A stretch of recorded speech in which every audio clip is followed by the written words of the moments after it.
오늘 우리에게 주시는 하나님의 말씀은 마가복음 3장 13절부터 19절까지의 말씀입니다. 제가 하나님 말씀을 봉독하겠습니다. 또 산에 오르사 자기가 원하는 자들을 부르시니 나아온지라. 이에 12를 세우셨으니 이는 자기와 함께 있게 하시고 또 보내사 전도도 하며 귀신을 내쫓는 권능도 가지게 하려 하심이러라.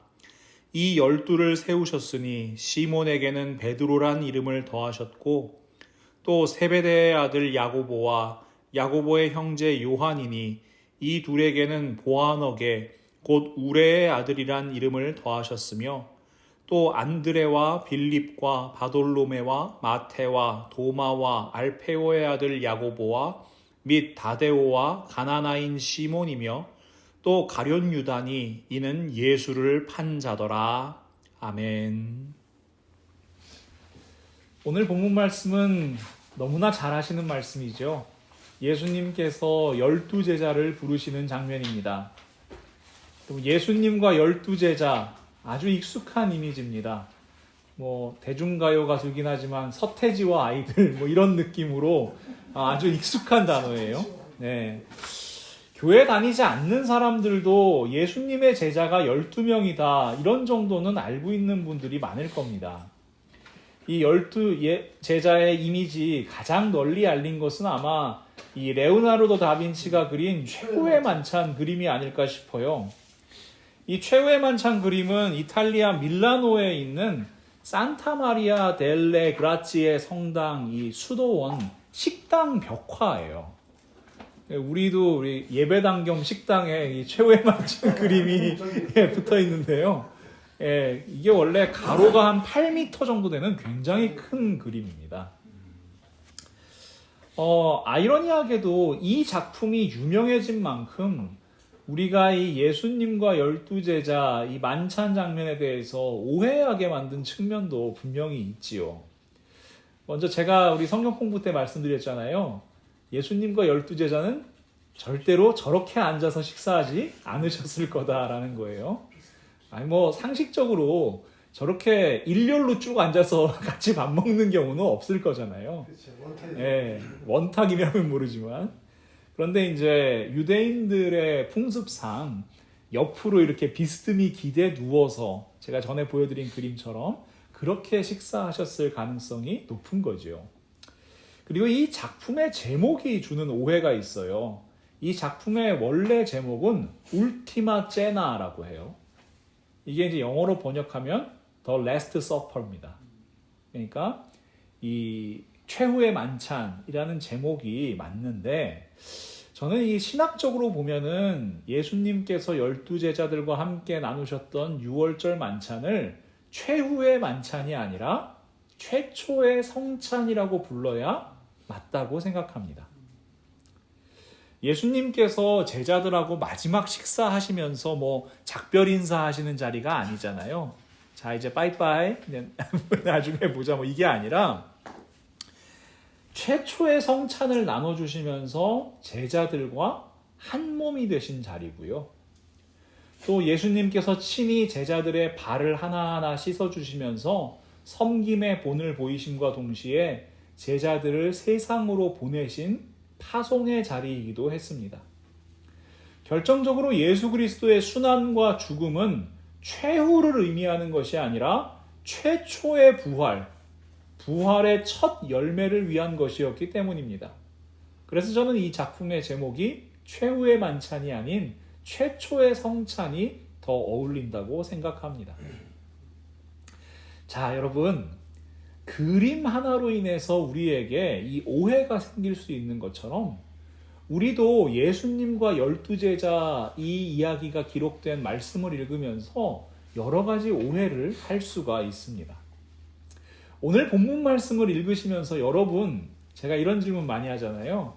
여러분의 눈길이 어느 말씀에 머무는지 한번 생각해 보세요. 보통 우리는 16절부터 19절 말씀에 관심이 참 많아요. 제가 다시 한번 읽어드릴게요.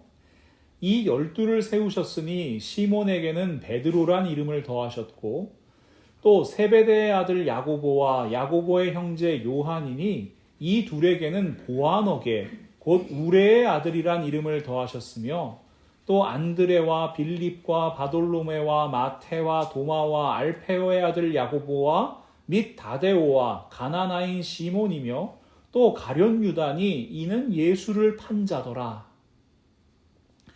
우리는 보통 12제자의 명단에 눈길을 두는 거예요. 여러분 주일학교나 아니면 교회에서 성경 공부 같은 거 하실 때 12명 이름 외워본 적 있으시죠? 네, 우리 교회는 뭐 시험을 보지 않으니까 안심하셔도 됩니다. 이 자주 들어서 익숙한 이름도 있는데 그렇지 않은 경우도 있습니다. 또 이 외국 사람 이름 12명 외운다는 게 결코 쉬운 일이 아니에요. 네, 특히 이 복음서마다 12명 이름이 다 똑같이 기록되어 있으면 괜찮은데 복음서마다 또 이름이 조금씩 달라요. 순서도 달라요.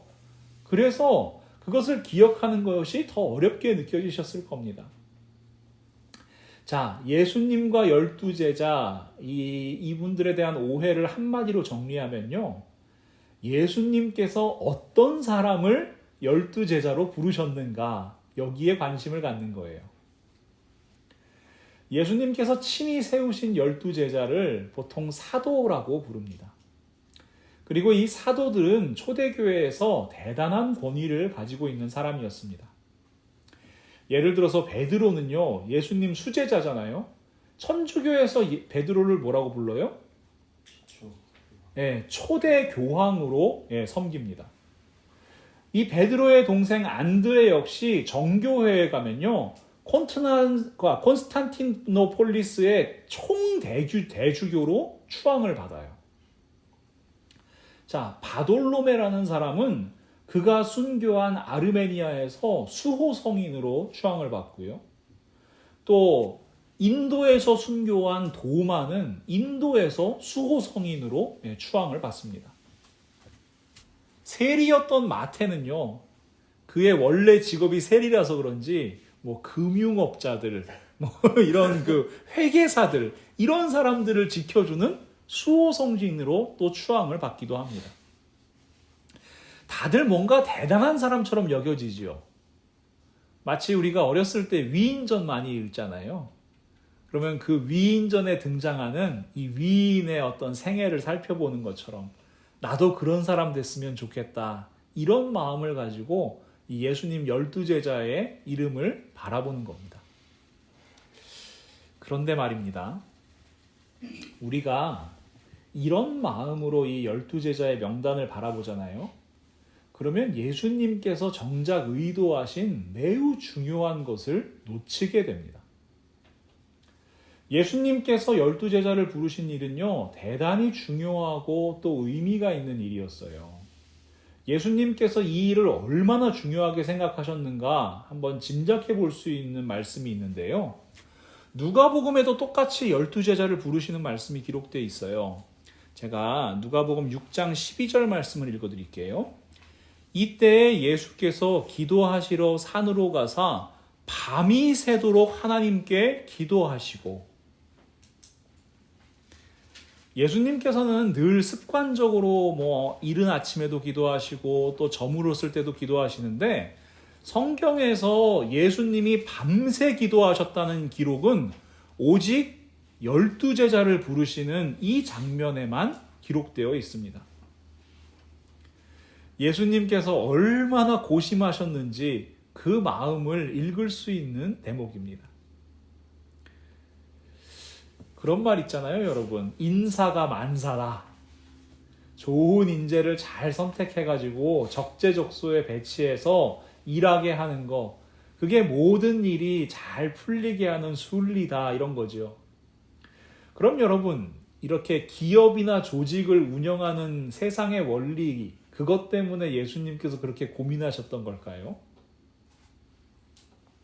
어떤 사람을 선발해서 어떤 역할을 맡겨야 이 예수님의 복음 전파 사역이 제일 효율적으로 이루어질 수 있겠다. 뭐 이런 고민을 하면서 밤을 새신 걸까요? 12제자를 뽑는 것, 인재 선발이라고 생각하는 경우가 많은데요. 그렇게 어렵게 뽑힌 사람들이라서 이 예수님의 사역을 대표하는 사도가 될 수 있었던 겁니까? 이건 역시도 12제자가 어떤 사람인가 이런 관심에 사로잡힌 모습입니다. 그렇다면 우리는 생각해야 합니다. 예수님께서 12제자를 부르시는 일에 왜 이렇게 마음을 쏟으시고 애를 태우셨던 건가? 그토록 피곤하셨던 예수님께서 왜 잠도 못 주무시고 밤새도록 기도하셔야만 했는가? 그것은요, 12제자를 부르시는 이 장면이 예수 그리스도께서 교회를 세우시는 장면이기 때문에 그렇습니다. 12제자를 부르시는 오늘 말씀을 교회론적으로 읽어야 우리는 예수 그리스도의 고민을 이해할 수 있습니다. 제가 오늘 본문 13절부터 15절 말씀 다시 한번 읽어드릴게요. 또 산에 오르사 자기가 원하는 자들을 부르시니 나아온지라. 이에 12를 세우셨으니 이는 자기와 함께 있게 하시고 또 보내사 전도도 하며 귀신을 내쫓는 권능도 가지게 하려 하심이러라.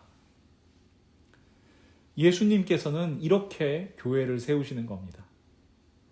자, 첫째, 자기가 원하는 자들을 부르시니 나아온지라. 교회는 예수님께서 부르신 하나님의 백성들이 예수님께 나아옴으로 이루어집니다. 예수님께서는 우리를 구원의 자리로 부르십니다. 사도 베드로는요, 오순절 설교를 통해서 이렇게 선포합니다. 사도행전 2장 38절과 39절 말씀을 새번역 성경으로 읽어드리겠습니다. 베드로가 대답하였다. 회개하십시오. 그리고 여러분 각 사람은 예수 그리스도의 이름으로 세례를 받고 죄 용서를 받으십시오. 그리하면 성령을 선물로 받을 것입니다. 이 약속은 여러분과 여러분의 자녀와 또 멀리 떨어져 있는 모든 사람, 곧 우리 주 하나님께서 부르시는 모든 사람에게 주신 것입니다. 여러분, 회개하십시오. 죄 용서를 받으십시오. 거룩한 하나님의 부르심에 응답하십시오. 놀랍게도 이 오순절 설교를 듣고 부르심에 응답한 사람이 3,000명이나 되었다고 성경은 말씀합니다. 그 말을 받은 사람들은 세례를 받음에 이날에 신도의 수가 3,000이나 더하더라. 그들이 사도의 가르침을 받아 서로 교제하고 떡을 떼며 오로지 기도하기를 힘쓰더라. 그렇게 여러분, 예루살렘 교회가 세워지게 됩니다. 부르심, 우리를 구원의 자리로 초청하시는 예수님의 음성입니다. 우리를 지명하시고 택하신 하나님의 은혜와 사랑입니다. 지금도 부르고 계세요. 지금도 하나님께 나아오라고, 예수님께 나아오라고, 내가 너를 사랑한다고 부르고 계세요. 그 부르심을 받은 사람 어떻게 해야 합니까? 그 부르심에 응답해야 합니다. 이 응답하다라고 번역된 헬라어 단어는 아펠돈이라고 하는데요. 나아가다. 이 어딘가로 떠나다, 여행이나 여정을 출발하다, 이런 의미예요. 자, 예수님께서 부르신 그 부르심에 응답하여 예수님께 나아간다는 말은 예수님과 함께 여행을 시작하는 겁니다.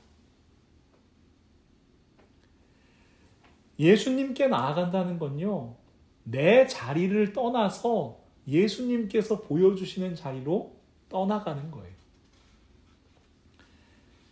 과거의 생활 방식이 있어요. 세상의 가치관이 있어요. 육신의 법이 있어요. 그 자리를 떠나서 예수님과 함께 새로운 생명, 새로운 삶, 예수님과 함께 떠나는 여행을 가는 겁니다. 세상으로부터 떠나서 예수님께 나아왔으니 이제 예수님만 내 인생의 새롭고 유일한 목적이십니다. 고백하는 겁니다. 지금까지는 내가 내 삶의 주인인 줄 알았어요. 내 마음대로 살면 되는 줄 알았어요. 그런데 사실 알고 보니 내 삶의 주인은 하나님이셨던 거예요. 내 삶의 주인은 예수님이셨던 거예요. 그러니 예수님과 함께 살겠습니다. 예수님과 동행하며 살겠습니다. 고백하는 것, 그것이 바로 우리의 응답입니다. 그런 사람들에게 예수님께서 말씀하십니다. 마태복음 6장 24절과 6장 33절 말씀입니다. 한 사람이 두 주인을 섬기지 못할 것이니 혹 이를 미워하고 저를 사랑하거나 혹 이를 중히 여기고 저를 경히 여김이라. 너희가 하나님과 재물을 겸하여 섬기지 못하느니라. 그런즉 너희는 먼저 그의 나라와 그의 의를 구하라. 그리하면 이 모든 것을 너희에게 더하시리라. 예수 그리스도의 부르심을 받아 나온 사람들은요, 하나님도 섬기고 재물도 섬기는 사람이 아닌 겁니다. 헛되고 헛된 것들이 아니라 하나님의 나라와 그의 의를 구하는 사람들인 겁니다. 사랑하는 성도 여러분, 우리는 그리스도인입니다. 우리는 예수님의 부르심을 받았고요. 그 부르심에 응답하여 이 자리에 나온 사람들입니다. 예배의 자리에 앉아 있을 수 있다는 것만도 하나님의 특별하신 은혜입니다. 하나님의 말씀을 들을 수 있다는 것 은혜입니다. 하나님을 아버지라 부를 수 있는 것 은혜입니다. 입술을 열어 하나님을 찬양할 수 있는 것 은혜입니다. 그러니 여러분, 이제 하나님의 자녀로 살아가십시오. 더 이상 죄와 사망과 율법의 자녀로 살아가는 것이 아니라 하나님의 자녀로 살아가십시오. 예수님께서 부르신 참 빛의 자녀로 우리는 살아가야 합니다. 이러한 예수님의 부르심, 그리고 그 부르심에 응답하는 성도들의 결단이 있는 곳, 그것이 바로 거룩한 예수 그리스도의 교회입니다. 자, 두 번째는요, 자기와 함께 있게 하시고. 교회는 예수 그리스도와 함께 거하는 곳입니다. 예수 그리스도를 주라 고백하는 성도들이 함께 거하는 곳입니다. 바로 모이는 교회입니다. 예수님께서는 자기와 함께 있게 하시려고 제자들을 부르셨습니다. 이 함께 있게 하다, 이 헬라어를 살펴보면요, 단순히 우리 지금처럼 함께 있는 것을 의미하는 것이 아니고요, 어떤 사람과 동행하는 거예요. 뭐 여행을 갈 때 함께 한다든가, 사업을 같이 한다든가, 아니면 물건 같은 걸 함께 지니고 있는 거, 공동 소유하는 거, 그런 것들을 함께 있다라고 표현합니다. 사도행전 2장을 보면요, 초대교회의 모습을 이렇게 묘사합니다. 사도행전 2장 44절부터 47절 말씀인데요. 믿는 사람이 다 함께 있어 모든 물건을 서로 통용하고 또 재산과 소유를 팔아 각 사람의 필요를 따라 나눠주며 날마다 마음을 같이하여 성전에 모이기를 힘쓰고 집에서 떡을 떼며 기쁨과 순전한 마음으로 음식을 먹고 하나님을 찬미하며 또 온 백성에게 칭송을 받으니 주께서 구원받는 사람을 날마다 더하게 하시더라. 초대 예루살렘 교회는 함께 모이는 공동체였습니다. 모든 물건과 재산을 함께 지니고 있는 공동체였습니다. 날마다 함께 떡을 떼고요, 날마다 함께 하나님께서 기뻐하시는 일을 행하는 공동체였습니다. 말 그대로 삶을 나누고 예수님의 가르침대로 살아가는 생명의 공동체였습니다. 그런데 여러분, 이렇게 우리가 사도행전을 통해서 볼 수 있는 초대교회의 모습이 특별한 것이 아니에요. 예수님께서 12제자를 부르시며 세우신 예수 그리스도의 교회의 모습, 바로 그것이 초대교회의 모습이었던 겁니다. 초대교회는 예수님께서 12제자들과 함께 했던 그 공동체의 모습을 다시 재현해낸 것이에요.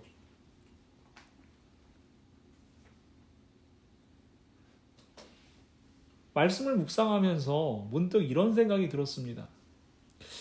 그렇다면 초대교회에서 함께 모인다는 것 과연 어떤 의미였을까? 단지 종교적인 행위를 위해서, 어떤 종교 의식을 위해서 모인 걸까? 아닐 거예요. 그렇다고 세상에 있는 다른 모임과 같은 모임도 아니었을 겁니다. 보통 세상의 모임은요, 두 가지 특징을 가지는 것 같아요. 비슷한 사람들끼리 모여요. 그리고 자기 이익을 위해서 모여요. 제가 예전에 2009년에 개봉했던 이 작전이라는 영화가 있는데, 그 작전이라는 영화에 이렇게 지나가듯이 나온 대사가 한마디 생각났습니다. 여러분 동창회 모임 가끔 하시죠? 미국에서도 모이시는 줄 아는데, 그 영화에서 이런 얘기가 나와요. 동창회에 나오는 건 딱 두 가지 부류가 있대요. 하나는 돈 자랑하러 모이는 거고 하나는 돈 꿀 데가 없어서 나오는 거래요. 여러분 뭡니까? 비슷한 사람들끼리 모이잖아요. 나이대도 비슷하고 또 같은 학교 나왔다는 공통점도 있고요. 자기 유익을 위해서 모이는 거잖아요. 근데 뭐 세상의 모든 동호회라든가 이런 모임들 다 비슷비슷한 모임이죠. 그런데 여러분, 교회는 어떻습니까? 예수께서 부르신 12제자의 모습만 봐도요, 여러분, 결코 비슷한 사람들이 아니에요. 출신 지역 다 달라요. 성격도 달라요. 어떤 제자들은 여러분 기억하실 거예요. 불같지요. 자기들 안 받아들이는 이 지역 있으면 예수님 하늘에서 불이 내려오게 기도할까요? 막 이런 사람도 있고, 아니면 예수님께서 죽은 나사로를 보러 가자 그러니까 우리도 죽으러 가자 막 이런 사람도 있고, 또 어떤 사람들은요 굉장히 꼼꼼하고 계산적이에요. 빌립한테 이 광야에 앉은 사람들 어떻게 먹이지? 그러니까 뭐라 그래요? 예수님, 제가 딱 보니까 견적이 나옵니다. 200데나리온의 떡을 준비해도 이 사람들 다 못 먹여요. 그거 불가능해요. 여러분, 막 믿음이 불타가지고요, 예수님께서 가시는 곳 어디든지 가겠다는 사람도 있고요, 또 예수님께서 살아나셨다는 얘기 들으면 뒤도 안 돌아보고 무덤으로 뛰어가는 사람도 있어요. 반면에 도마처럼 나는 예수님 부활하셨다는 거 못 믿겠어. 나는 내가 눈으로 직접 보고 손으로 만져봐야 믿을 거야. 이야기하는 사람도 있는 거예요. 굉장히 종교적인 사람도 있어요. 이 마태복음 읽어보시면 여러분, 마태는요, 하나님 말씀 율법에 대해 아주 통달한 사람이에요. 너무나 잘하는 사람이에요. 이 사람 직업이 원래 세리였다는데요, 아마 거의 율법사만큼 이 하나님 말씀을 알고 있는 사람일 거예요. 그에 반해서 굉장히 급진적이고 정치적인 사람도 있어요. 이 가나나인 시몬은 이 열심당원이었다고 기록되어 있는데, 이 사람들이 뭐 하던 사람들이냐면 로마의 이 압제에 반역해가지고 반란 일으키고 투쟁하고 막 이런 사람들이었어요. 여러분, 너무너무나 다르고 다양한 사람들이 지금 어떻게 해요? 예수님 앞에 함께 모여 있어요. 세상적으로 보면 불가능한 일이에요. 자, 여러분 한번 앞에 앉아있는 사람들 보세요. 세상에 있으면 여러분 이런 사람들 함께 모이시겠어요? 만날 일도 없을 수도 있어요. 그러나 함께 할 수 있어요. 왜요? 예수 그리스도 안에 있기 때문에. En Christos, in Christ, 예수 그리스도 안에 있기 때문에 우리는 함께 모이고 한마음 한뜻을 품을 수가 있는 겁니다. 교회 공동체는요, 자기 자랑하거나 자기의 유익을 구하는 공동체 결코 아닙니다. 12제자들이 자랑할 게 뭐가 있었을까요? 그들은요, 자기가 가진 거 다 내던지고 예수님 따랐던 사람들입니다. 집도 없이 떠돌아다니는 사람들이었습니다. 다음 끼니에 먹을 떡이 남아있나? 여러분, 이거 걱정해야 되는 사람들이었어요. 초대교회도 마찬가지죠. 오히려 자기의 많은 재물을 자랑하는 게 아니라 그 재물을 가지고 와서 필요한 사람들 도와주고 함께 나누어 쓰는 공동체였어요. 철저한 자기 부인이 이루어지는 겁니다. 게다가 자신을 내세우려고 해도요, 세상에서 참 살아가기 녹록치 않은 사람들이 초대교회 성도들이었습니다. 특히 예수님을 따른다, 예수님을 믿는다 고백하는 이 유대인들은 제가 말씀드린 것처럼 사회적 죽음을 경험할 수밖에 없었습니다. 유대교 공동체로부터 출교당해요. 지금까지 멀쩡하게 거래해왔던 모든 거래처로부터 갑자기 다 주문이 끊겨요. 자기의 공동체로부터, 심지어 자기 부모로부터도 멀어져야 돼요. 여러분, 핍박과 고난을 받고 순교하는 것이 피의 세례라고 불릴 만큼 참 힘들었던 상황이 초대교회의 모습이었습니다. 어떻게 견딜 수 있죠? 예수님과 함께 있으니 견딜 수 있는 겁니다. 예수님을 믿는 그리스도인들, 믿음의 동역자들과 함께 하니까 견딜 수 있는 겁니다. 군대에서요, 어려운 훈련 받아보면요, 혼자 하면 과연 할 수 있을까? 그런 생각 정말 많이 해요. 근데 내 옆에 전우가 있으니까 함께 갈 수 있는 겁니다. 여러분, 모이는 교회의 목적이 이거예요. 나만 힘든 게 아니네. 나만 어려운 게 아니네. 나만 고민하는 게 아니네. 예수님 말씀대로 예수님 십자가의 길 뒤따라간다는 것이 너무나 어렵지만 그 길을 함께 가는 믿음의 동역자들이 있기 때문에 그 길을 갈 수 있는 거예요. 제가 지난주 중에 이 건강한 목회를 꿈꾸는 목회자 멘토링 컨퍼런스라는 데에 다녀왔어요. 여러 훌륭한 강사 목사님들로부터 좋은 강의 듣는 거 참 오랜만이기도 했고 또 큰 은혜였습니다. 그런데 여러분, 제가 그 자리에서 너무나 감사하고 더 큰 은혜를 받은 것은 건강한 교회, 바른 교회, 정말 예수님께서 기뻐하시는 교회를 꿈꾸면서 정말 어렵고 힘든 상황 속에서도 포기하지 않고 목회하시는 여러 선배 또 동료 목회자들을 만났다는 거예요. 건강한 목회를 꿈꾸기 때문에 현실과 타협하지 않고요.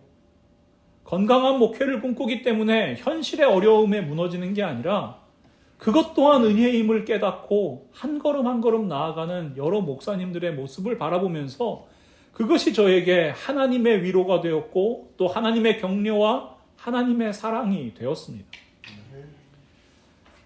우리 라이프 철치 성도님들도 우리 교회에서 그런 경험을 하셨으면 좋겠어요. 우리 하나님 말씀하시잖아요. 즐거워하는 자들과 함께 즐거워하고 우는 자들과 함께 울라. 우리 삶의 즐거움도 함께 나누고 삶의 어려움도 함께 나누고 정말 이 땅에서 그리스도인으로 살아간다는 것 힘들고 어렵게 느껴지지만 나만 그런 것이 아니라 우리가 함께 그 길을 걷고 있구나. 여러분, 모이는 교회에서 함께 모여 그 마음 나누었으면 좋겠습니다. 우리를 위로하시는 하나님의 위로를 경험하였으면 좋겠습니다. 나를 내세우고 내 자랑하고 싶고 나와 비슷한 사람을 찾으신다면 교회에 오시지 않아도 괜찮습니다. 그러나 교회는요, 예수 그리스도 안에서 함께 모여 하나님의 위로를 경험하는 공동체여야 합니다. 마지막으로 예수님께서 세우시는 교회, 또 보내사 전도도 하며 귀신을 내쫓는 권능도 가지게 하려 하심이로라.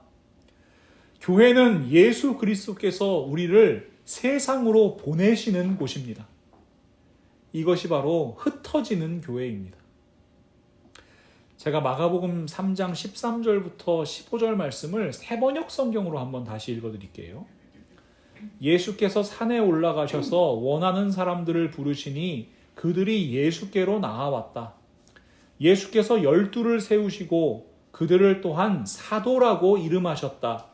이것은 예수께서 그들을 자기와 함께 있게 하시고 또 그들을 내보내어서 말씀을 전파하게 하시며 귀신을 쫓아내는 권능을 가지게 하시려는 것이었다. 이 새번역 성경을 읽어보시면 개역개정 성경에 기록되어 있지 않은 내용이 있습니다. 그들을 또한 사도라고 이름하셨다라는 내용이에요. 이 새번역 성경 가지신 분은 보시면 이렇게 괄호, 대괄호가 쳐 있거든요. 근데 그 대괄호가 이 사본을 의미해요. 그러니까 성경은 여러분 원본이 남아있지 않은 책이잖아요. 그래서 책에 따라서 이렇게 번역하는 분들이 사본들을 참조하는데 그렇게 괄호가 있는 부분은 어떤 사본에는 있고 어떤 사본에는 없는 겁니다.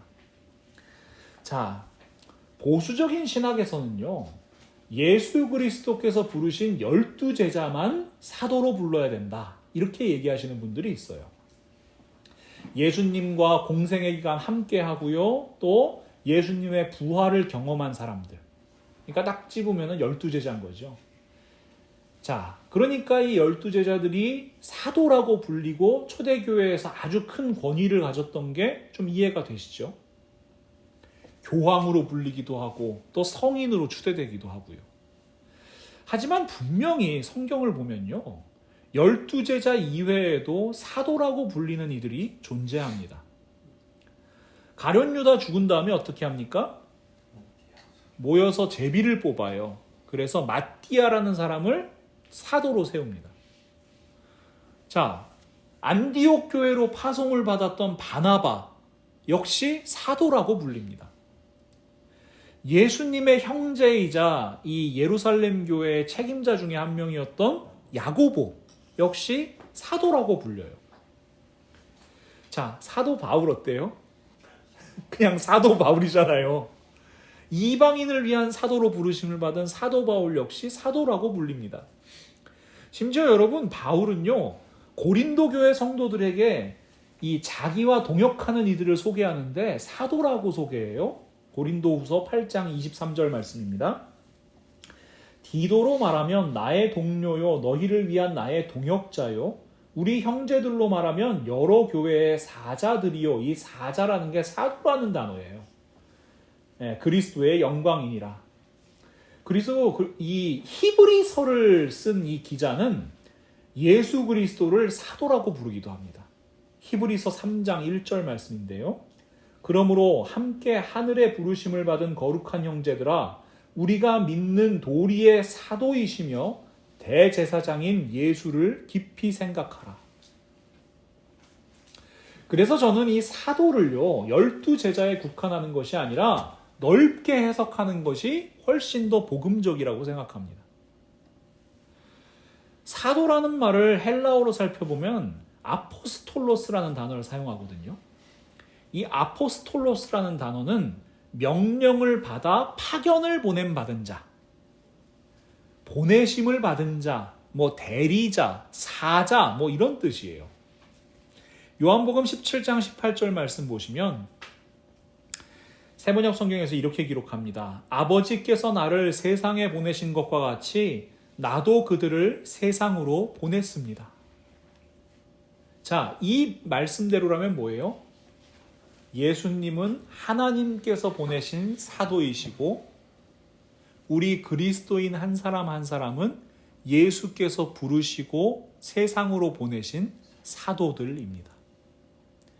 빛의 사자이고 복음의 사자들입니다. 그래서 교회는 세상으로 나아가야만 합니다. 각자에게 주신 자리로 흩어져야만 합니다. 정말 예수님께서 밤새 고민하고 세우신 교회는 교회를 중심으로 어떻게 고민할까, 이것을 고민하는 교회가 아니고요. 교회에 모여서 받은 말씀, 교회에 모여서 받은 사랑, 교회에 모여서 받은 위로를 가지고 어떻게 흩어질까를 고민하는 교회여야만 합니다. 예수 그리스도께서 12제자를 부르신 목적이 그래요. 여기가 좋사오니 하고 여기 머무는 게 아니라요. 예수님과 함께 있게 하심과 동시에 세상으로 보내시기 위해서 제자들을 부르셨다는 사실을 우리는 기억해야 합니다. 부활하신 예수님께서 제자들을 찾아와서 말씀하십니다. 요한복음 20장 21절과 22절 말씀입니다. 예수께서 또 이르시되 너희에게 평강이 있을지어다. 샬롬이에요. 아버지께서 나를 보내신 것 같이 나도 너희를 보내노라. 이 말씀을 하시고 그들을 향하사 숨을 내쉬며 이르시되 성령을 받으라. 성령을 받은 사도라면 어떻게 해야 됩니까? 세상을 향해 나아가야 합니다. 오직 성령이 너희에게 임하시면 너희가 권능을 받고 예루살렘과 온 유대와 사마리아와 땅 끝까지 이르러 내 증인이 되리라. 예수님께서는요, 성령이 너희에게 임하시면 교회에 더욱 열심히 모이라고 말씀하지 않으셨습니다. 예수님께서는요, 너희에게 성령이 임하시면 종교 행위에 심취하라고 말씀하지도 않으셨습니다. 성령이 너희에게 임하시면 기도원에 가서 열심히 기도만 하라고 말씀하지도 않으셨습니다. 성령 하나님께서 우리에게 임하시면요, 우리는 복음을 들고 그 사랑과 위로를 가지고 나에게 주어진 땅끝을 향해 나아가야 하는 겁니다. 세상에 나아가서 예수 그리스도의 복음과 십자가 사랑과 부활의 신비, 그 놀라운 하나님의 역사를 선포하는 증인으로 살아가야만 합니다. 예수님께서는 우리를 교회의 소금이요 교회의 빛으로 부르지 않으셨습니다. 너희는 세상의 소금이라, 너희는 세상의 빛이라 말씀하시는 예수 그리스도의 음성을 들으십시오. 예수 그리스도께서 세우신 교회는 모이고 또 흩어지는 교회입니다. 그래서 저는요, 교회라는 곳이 이 등산하기 위한 베이스 캠프라는 생각을 되게 많이 해요. 이 히말라야 산맥에 있는 뭐 높은 산 있잖아요. 뭐 에베레스트 산도 있고 뭐 안나푸르나 뭐 이렇게 우리가 유명한 산들을 등산하기 위해서는 반드시 필요한 게 있는데 바로 베이스 캠프입니다. 그 베이스 캠프에는요, 일반적으로 세계 곳곳에서 이 등반팀들이 모여요. 그래서 거기서 뭘 하냐면 등산에 필요한 물품도 거기서 점검하고요. 또 현지 어떤 기후 같은 거에 맞는 등반 계획도 다시 점검하고요. 또 고산병 같은 건 적응이 필요하잖아요. 그래서 거기서 적응하는 기간도 가지고요. 또 이 높은 산에 올라가면요, 소화가 안 돼요. 산소가 부족해서. 그래서 베이스 캠프에서 잘 먹고 잘 쉬어서 이 남은 몇천 미터를 올라가기 위한 이 체력을 비축하는 곳이 또 베이스 캠프이기도 합니다. 또 다른 팀들하고 우정도 쌓아요. 교류하면서 정보도 교환하고요. 근데 여러분, 베이스 캠프 참 좋죠. 그런데 그 베이스 캠프의 목적은 뭐예요? 산에 올라가는 겁니다. 여러분, 베이스 캠프만 방문해야 되겠다라고 등반팀이 히말라야를 찾을까요? 아니에요, 여러분. 베이스 캠프는 안전하지요. 베이스 캠프는 편안하지요. 근데 베이스 캠프에만 머물고 싶어 해요. 그러면은 그 등산가는 목적을 잃어버린 사람입니다. 등산하러 왔는데요. 베이스 캠프가 좋으니까 베이스 캠프만 열심히 관리해요. 청소도 열심히 하고 쓰레기도 열심히 줍고 요리도 열심히 하고요. 여러분 그 사람은 뭐예요 그러면? 등산가가 아니라 베이스 캠프 관리자 혹은 베이스 캠프 운영자가 되는 거예요. 사랑하는 믿음의 동역자 여러분, 우리는 교회에 모입니다. 그런데 우리는 교회 관리인으로 모이는 것이 아닙니다. 우리는 그리스도인이요 복음의 사자들입니다. 그러니 예수 그리스도의 부르심에 온 맘 다해서 응답하십시오. 예수님만 따르십시오. 허탄한 것에 우리의 마음 빼앗기지 마십시오. 그리고 여러분 모이십시오. 예수님 말씀도 듣고요. 성도들과 함께 밥도 먹고요. 함께 울어주고요. 함께 웃어주고요. 그렇게 예수님께서 주시는 사랑과 위로를 우리 안에서 함께 나누는 겁니다. 그리고 우리의 목적을 잊지 마십시오. 우리는 우리를 보내신 세상으로 나아가는 겁니다. 삶의 자리로 나아가는 겁니다.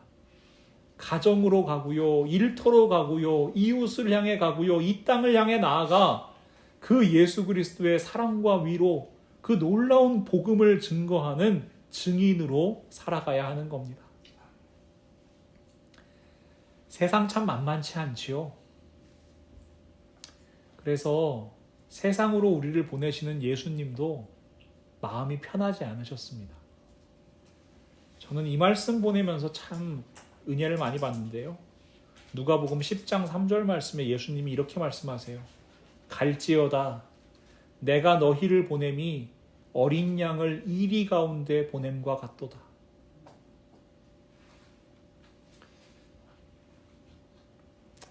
그래서 예수님께서 우리에게 약속하시는 겁니다. 마태복음 28장 18절부터 20절 말씀, 이 말씀이 우리에게 힘되기를 소망합니다. 예수께서 나와 말씀하여 이르시되 하늘과 땅의 모든 권세를 내게 주셨으니 그러므로 너희는 가서 모든 민족을 제자로 삼아 아버지와 아들과 성령의 이름으로 세례를 베풀고 내가 너희에게 분부한 모든 것을 가리켜 지키게 하라. 볼지어다 내가 세상 끝날까지 너희와 항상 함께 있으리라. 아멘. 우리에게 예수님께서 항상 함께 하십니다. 그리고 여러분 다시 한번 눈을 들어 주위를 보세요. 우리에게 참 소중한 믿음의 동역자들을 주셨습니다. 교회의 지체를 주셨습니다.